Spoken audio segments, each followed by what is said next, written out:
Horror कहानियां थी। शब्द, तुझे भरोसा नहीं ना, तो फिर जा अपने कमरे में जाकर देख।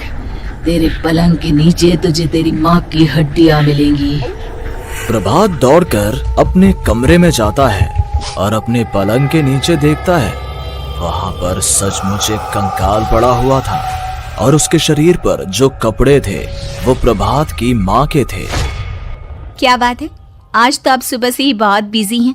ऐसा क्या लिख रहे हैं? बस एक फैमिली की कहानी लिख रहा था। जैसे हमारी फैमिली है ना, तुम, माँ और मैं, लेकिन थोड़े अलग तरीके से, क्योंकि ये कहानी हॉरर है और इसमें जो आदमी है ना, मैंने उसकी बीवी को मार दिया है। मतलब कहानी में ऐसा लिखा है। और जानती हो, उसके बाद जो बीवी है ना, वो एक बुरी आत्मा बन जाती है। क्या बेटा, इस तरह की डरावनी कहानियां क्यों लिखता है तू?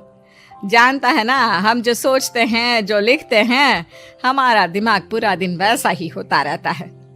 माँ, परेशान होने वाली क्या बात है? राइटर हूँ मैं, मेरा तो काम है कहानियां लिखना। और वैसे भी ये सिर्फ एक कहानी है माँ, कोई सच नहीं है। उसके बाद कुछ दिन बीत जाते हैं। एक रात प्रभात को अपने ऑफिस से लौटने में देरी हो जाती है।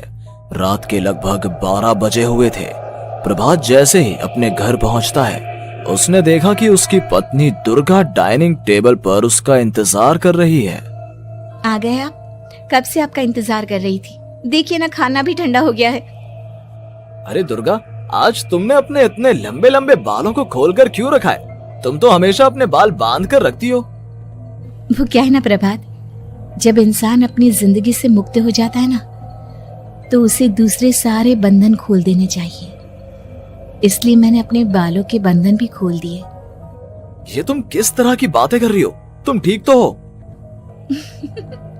मैं बिल्कुल ठीक हूँ प्रभात। अच्छा चलो खाना खाओ। वो क्या है ना दुर्गा, मुझे भूख नहीं है। ऑफिस में कुछ खा लिया था। कोई बात नहीं, मैं तुम्हारे लिए एप्पल काट देती हूँ, एप्पल खा लो। नहीं दुर्गा, मुझे नहीं खाना है, मेरा मन नहीं है यार। तभी अचानक से दुर्गा अपने हाथ में एक बड़ा सा चाकू लेकर प्रभात पर हमला कर देती है। प्रभात अपने आप को बचाने की कोशिश करता है। आज मैं तुझे नहीं छोड़ूंगी, तुझे अपने साथ लेकर जाऊंगी अपनी दुनिया में। ये क्या बोल रही हो तुम? तुम्हारा दिमाग खराब हो गया है। आखिर तुम हो कौन? दुर्गा अपनी गर्दन टेढ़ी करते हुए बोलती है। मैं दुर्गा हूँ, तुम्हारी पत्नी। ध्यान से देखो मेरी आंखों में। प्रभात बुरी तरह से डर जाता है और घबराहट में वो चाकू अपनी पत्नी के पेट में मार देता है। उसकी पत्नी की वहीं के वहीं मौत हो जाती है और उसकी चीख की आवाज सुनकर उर्मिला दौड़ते हुए बाहर आती है। ये तूने क्या किया प्रभात? तुमने अपनी पत्नी का खून कर दिया। लेकिन तू तो उसे बहुत प्यार करता था बेटा। तूने बहू को क्यों मार डाला? माँ, ये आपकी बहू नहीं थी, इसके अंदर कोई बुरी आत्मा घुसाई थी। मैं नहीं जानता ये सब कैसे हो गया, लेकिन वो मुझ पर हमला कर रही थी, मुझे मारने की कोशिश कर रही थी। माँ, मैंने कुछ नहीं किया। ये तूने क्या कर दिया बेटा? दुर्गा ने मुझे कहा था कि वो तेरी कहानी को उस कैरेक्टर की तरह एक्टिंग करके तुझे डराने की कोशिश करेगी। अरे वो तो तेरे साथ मजाक कर रही थी। हे भगवान, ये क्या हो गया? इसका मतलब दुर्गा। लेकिन माँ, मैंने जो कहानी लिखी थी उसमें भी ऐसा ही हुआ था। उस औरत ने अपने पति के साथ मजाक किया और गलती से उसके पति ने उसके पेट में चाकू मार दिया। मेरी कहानी सच कैसे हो सकती है? माँ, मुझे बहुत डर लग रहा है। अब ये सोच, दुर्गा की लाश का क्या करें हम? अगर गलती से भी ये बात बाहर फैल गई ना, तो तुझे पूरी जिंदगी जेल की सलाखों के पीछे रहना पड़ेगा। एक काम करते हैं माँ, हम घर के पीछे वाले बगीचे में उसकी लाश को दबा देते हैं। अगर कोई पूछेगा तो कह देंगे कि उर्मिला अपने मायके गई और फिर एक दिन हम भी अचानक यहाँ से कहीं दूर चले जाएंगे। कोई नहीं आएगा हमें पूछने, कोई नहीं आएगा माँ, बाद में जो होगा हम देख लेंगे।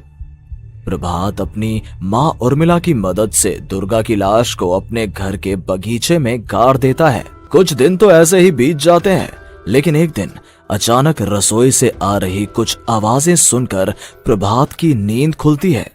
प्रभात ने देखा कि वहां पर एक लंबे बालों वाली औरत दूसरी तरफ चेहरा करके खड़ी हुई थी। कौन है? कौन है वहां पर? अरे कौन हो तुम? मैं दुर्गा हूँ प्रभात। क्या हुआ? मुझसे इस तरह के सवाल क्यों कर रहे हो तुम? तुम दुर्गा नहीं हो सकती। दुर्गा तो प्रभात, मैं तुम्हारी पत्नी हूँ, तुम मुझे कैसे भूल सकते हो? 4 दिन के लिए मायके क्या चली गई, तुम तो मुझे भूल ही गए। अब अगली बार ना मैं कहीं नहीं जाऊंगी। पता चला तुमने तो मुझे पहचानने से ही इनकार कर दिया। नहीं, तुम दुर्गा नहीं हो सकती। तुम दुर्गा हो ही नहीं सकती। मैं जानता हूँ ये सब क्या हो रहा है। मैंने अपनी कहानी में लिखा था कि उस आदमी की पत्नी की मौत के बाद एक बुरी आत्मा उसका रूप लेकर उसके घर में आ जाती है। तुम वही हो ना? और अचानक से खूबसूरत दुर्गा का चेहरा काला पड़ जाता है। उसकी आंखें लाल हो जाती हैं और पूरे शरीर पर बाल, लंबे नुकीले नाखून, उसके दोनों पैर उल्टे हो जाते हैं और बेहद डरावनी आवाज में वो चिल्लाकर कहती है, बुरी आत्मा, मेरा खून करके मुझे अपने ही घर में गाड़ कर तू मुझे बुरी आत्मा कह रहा है? मैं तुझे छोड़ूंगी नहीं। और अचानक से प्रभात के घर में बेहद डरावनी आवाजें गूंजने लगती हैं। घर में चारों तरफ बहुत सारी बुरी आत्माएं नजर आने लगती हैं। प्रभात घबरा कर अपनी माँ को आवाज देता है, माँ कहाँ है आप? जल्दी आइए माँ, देखिए ना ये सब क्या हो रहा है। प्रभात ने देखा कि अचानक से उसकी माँ कमरे से दौड़ कर आती है। क्या हुआ प्रभात? और ये लोग कौन है? इन सब की गर्दन टेढ़ी क्यों है? इनके बाल खुले हुए। प्रभात, ये सब लोग तो मुझे मरे हुए नजर आ रहे हैं। हाँ माँ, ये सब लोग मरे हुए ही हैं और ये ठीक वैसा ही हो रहा है जैसा मेरी कहानी में हुआ था। लेकिन मेरी कहानी के हिसाब से तो आप भी। अचानक से उर्मिला का रूप बदल जाता है। वो भी एक डरावने साए की तरह बन जाती है और बेहद डरावनी आवाज में चिल्ला चिल्ला कर कहती है, मर गई तेरी माँ। जानता है, कल रात जब तू सो रहा था ना, तो मैंने उसके शरीर का सारा खून पी लिया। अब बस हड्डियां बची है उसके शरीर में। नहीं, ऐसा नहीं हो सकता। ऐसा बिल्कुल नहीं हो सकता। मेरी माँ नहीं मर सकती। तुझे भरोसा नहीं ना? तो फिर जा, अपने कमरे में जाकर देख। तेरे पलंग के नीचे तुझे तेरी माँ की हड्डियां मिलेंगी। प्रभात दौड़कर अपने कमरे में जाता है और अपने पलंग के नीचे देखता है। वहां पर सचमुच एक कंकाल पड़ा हुआ था और उसके शरीर पर जो कपड़े थे वो प्रभात की माँ के थे। माँ, अब मुझे कुछ करना पड़ेगा।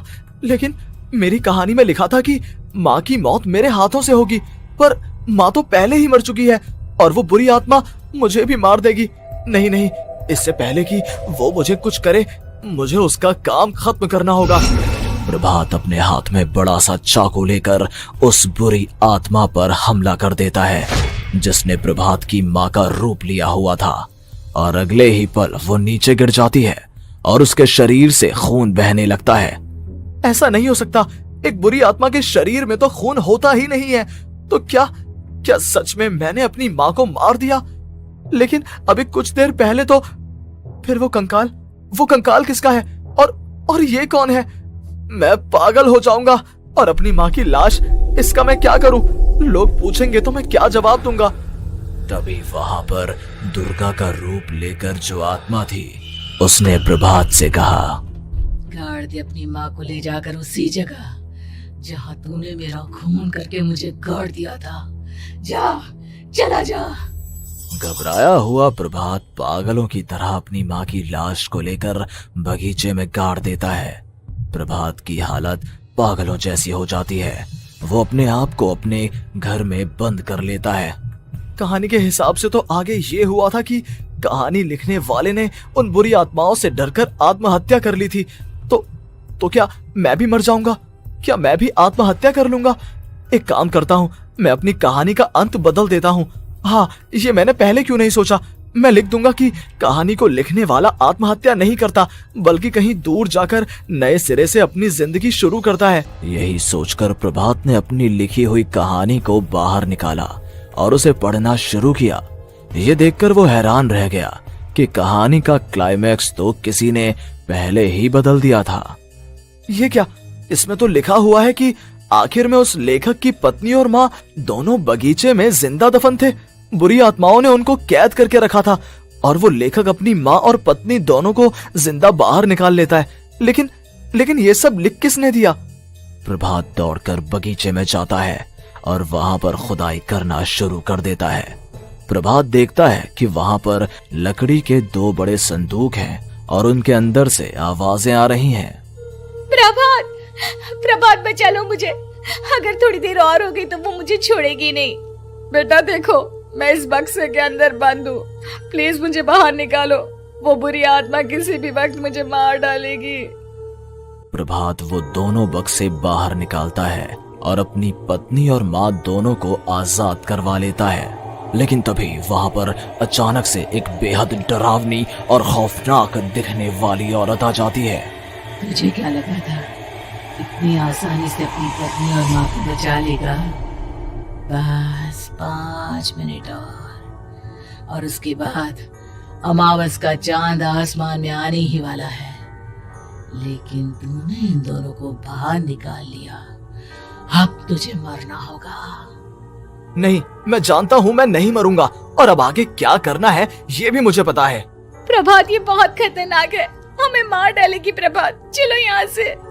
नहीं दुर्गा, अब मुझे अच्छी तरह से पता चल चुका है कि इस बुरी आत्मा से हम कैसे पीछा छुड़वा सकते हैं। और इतना कहकर प्रभात अपने हाथ में पकड़ी हुई सिंदूर की थैली उस बुरी आत्मा के ऊपर उछाल देता है। कुछ ही देर में वो जमीन पर गिरकर राख में बदल जाती है। ये सब क्या हो रहा था बेटा? ये सब तुम्हारी लिखी हुई इस कहानी की वजह से हुआ है ना?